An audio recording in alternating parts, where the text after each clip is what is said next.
What's good, YouTube? It's your boy, Blue Blood Sports TV, and I'm back at y'all with another one. So, Boxing News 24 disrespects Devin the Dream Haney, right? And they say he's desperate and he's not a dog. There's only one dog that's going to enter the ring in this matchup, November 22nd, this upcoming Saturday, and it's going to be Brian Norman Jr. And many people are feeling like Devin Haney is going to get knocked out by Brian Norman Jr. on Saturday in Saudi Arabia. The question is it warranted? Right? That's the question. Is it warranted or is it out of pocket? And the truth of the matter is, it's warranted. The reason it's warranted is because there's questions that Devin Haney has to answer, regardless of what the outcome was in his fight last April against Ryan Garcia. Because now we know there's a lot of disdain towards Devin Haney that's unwarranted. There's a lot of people that don't like Devin Haney because his father's in his corner and because his father's vocal. That's unwarranted because this is a sport and his father is his promoter. Nonetheless, just in the boxing ring, it's warranted. Why is it warranted? Because he has questions to answer. Because when you seen him get clipped by Jorge Linares, he had noodle legs. When you seen him fight Ryan Garcia, although we know Ryan Garcia cheated, Ryan Garcia was on performance enhancers, the action took place in the eyes of many. And the sport of boxing is run by casual boxing fans, not by the hardcore boxing fans that understand this can happen to anybody. We've seen Floyd Mayweather get hurt multiple times and nobody questioned his chin. Now, obviously, the difference is Floyd Mayweather didn't hit the canvas, but we've seen him hurt by Chop Chop Corley. We've seen him hurt by Marcos El Chino Maidana. We've seen him rocked by Shane Mosley, right? We've seen him hurt and rocked by Emmanuel Augustus, right? But he didn't go down. So he's celebrated for having a granite chin in recovery.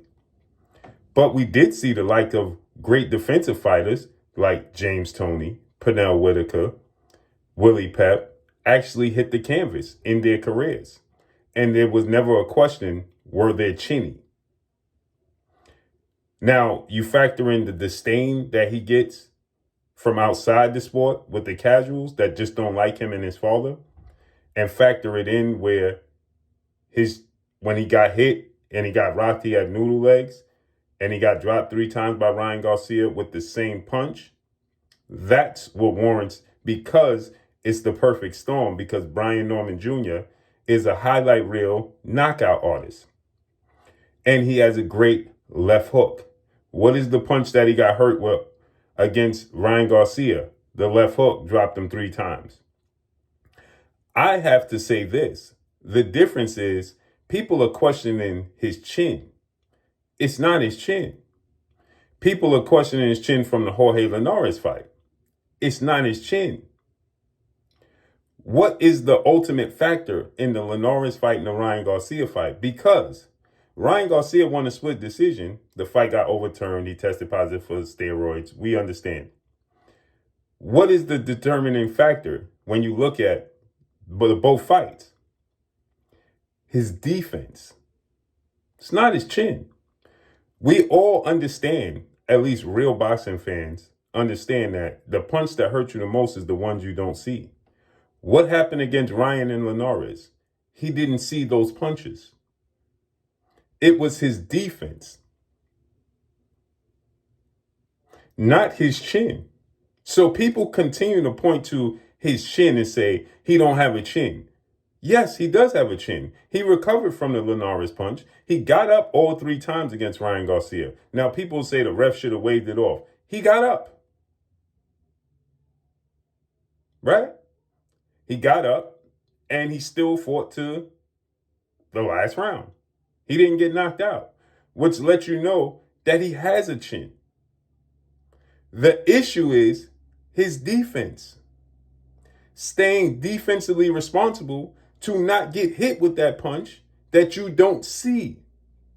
He didn't see those left hands from Ryan Garcia. Now you have to, once again, also factor in the fact that Ryan Garcia is extremely fast. Along with Gary Russell Jr., they're probably the 2 fastest boxers in all of boxing. So Ryan Garcia unconsciously throws that left hook, just like Gary Russell Jr. And you cannot time it. You cannot prepare for it. He caught Tank with it. He caught Oscar Duarte with it, right? Rolly Romero was very defensively responsible and understanding to stay away from that left hook. That's why he beat Ryan Garcia the way he beat him. Ryan Garcia got overzealous with Gervonta Tank Davis, who was extremely smart, slipped underneath and countered it and knocked him out. Or stopped him. That's what Devin Haney didn't do. Stay defensively responsible, because outside of that, he's not going to get outboxed.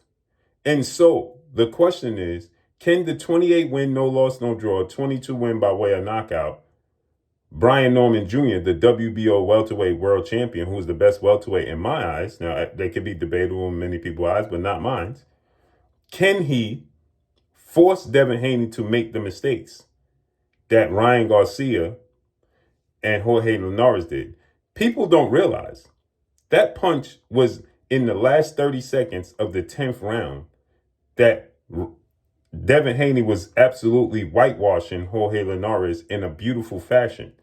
If that doesn't happen, that's one of the most beautiful masterpieces of his career. But everybody focuses on that moment and say Jorge Linares was washed, although Jorge Linares had more knockouts than Devin Haney had fights. People forget that Jorge Linares is a knockout artist himself. Nonetheless, if Devin Haney stays defensively responsible, the 32 win, no loss, no draw, 15 win by way of knockout, 2-division world champion, right, doesn't get outboxed. He didn't get outboxed by Vasyl Lomachenko to the point where some people say they thought Lomachenko won the fight. He wasn't getting outboxed by Lomachenko. He was getting outfought by Lomachenko in the 8th, 9th, 10th rounds, in those rounds. But when you watch it, when he's defensively responsible and on his game, he was outclassing Vasyl Lomachenko as well, who's seen as the Matrix and a masterclass boxer and a 2-time Olympic gold medalist. So can Brian Norman force him to fight and force him to make a mistake on defense is the question. And has Devin Haney learned from those left hands from Lomachenko, Ryan Garcia, and Jorge Linares was a right hand? Remember, Jorge Linares sat Lomachenko down with that same exact punch.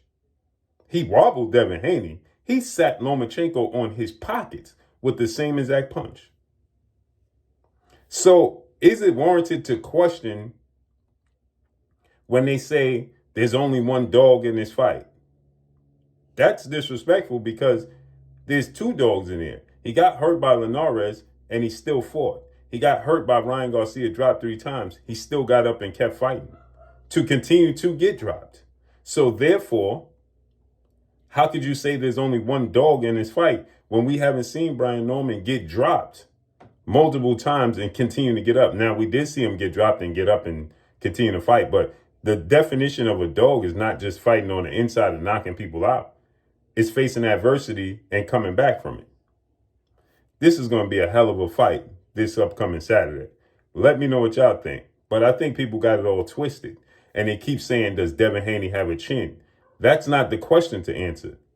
We know he has a chin. It's the punch that you don't see that hurts you the most. He didn't see Ryan Garcia's left hooks, and that's why he got dropped. He didn't see that right hand from Jorge Linares. That was like a 4 or 5 punch combination is the last punch that got through. He slipped all the other punches. That punch got through. He didn't see it, and it hurt him. But he still was able to bounce back. So that tells us he has a chin.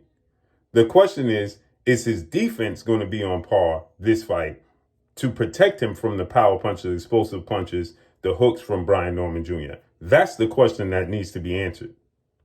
But let me know what y'all think. Drop a comment in the comment section. Follow me on Instagram at Blue Blood Sports TV, all one word. It's your boy Blue signing off. I'm gone. Peace.